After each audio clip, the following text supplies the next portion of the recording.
প্রথমত আপনাদের সবাইকে অনেক ধন্যবাদ যে আপনারা এইভাবে আসলে আমাদেরকে সাপোর্ট করছেন, বাংলা সিনেমাকে সাপোর্ট করছেন। ঈদের ছুটিটা আপনারা কাটাচ্ছেন না, আপনারা পুরো সময়টা আসলে হলে দিচ্ছেন, আমাদেরকে দিচ্ছেন। সো এই জন্য সবার কাছে কৃতজ্ঞতা এবং ঈদের শুভেচ্ছা। আমি গতকাল আমার মেয়েকে নিয়ে এসেছিলাম বনলতা এক্সপ্রেস দেখার জন্য। আমি টিকিট পাইনি, গতকালে টিকিট ছিল না, আজকেরও কোনো টিকিট ছিল না। তো আমার মেয়ে একটু কষ্ট পেয়েছে, বাট আমি কষ্টের চাইতে আনন্দিত বেশি হয়েছি যে আসলে সিনেমার টিকিট পাওয়া যাচ্ছে না। তারপরে আমি অন্য আরও একটা দুটো সিনেমার চেষ্টা করলাম, কিন্তু শেষ পর্যন্ত আমি প্রেসার কুকারের টিকিট পেয়েছি, তাও সামনের দিকের সিট। আমি প্রেসার কুকার দেখলাম।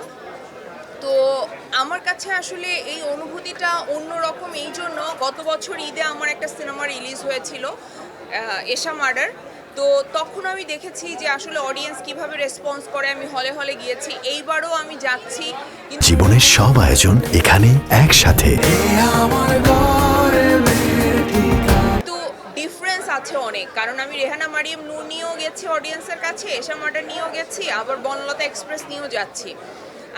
আমাকে যখন এই সিনেমায় কাস্ট করা হয় তখন আমি তানিমকে বলছিলাম যে তানিম, একটা সুপারহিট সিনেমার পার্ট হইতে কেমন লাগে এটা একটু আমি ফিল করতে চাই। তো সিরিয়াসলি আমি ওই ফিলিংটা নিতে পারছি যে টিকিট পাচ্ছে না, সবাই অস্থির হয়ে যাচ্ছে, অডিয়েন্স এত ভালো ভালো রিভিউ দিচ্ছে। এটা তো ভীষণ আনন্দের। একজন আর্টিস্টের জীবনে আসলে অনেক ধরনের প্রাপ্তি থাকে।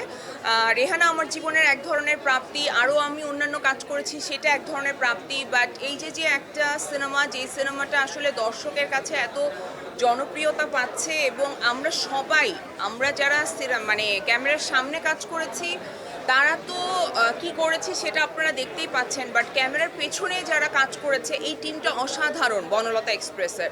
সো আমাদের সকলের প্রচেষ্টায় আজকে বনলতা এক্সপ্রেসের আজকের এই দিনে যে অবস্থান সেইটা।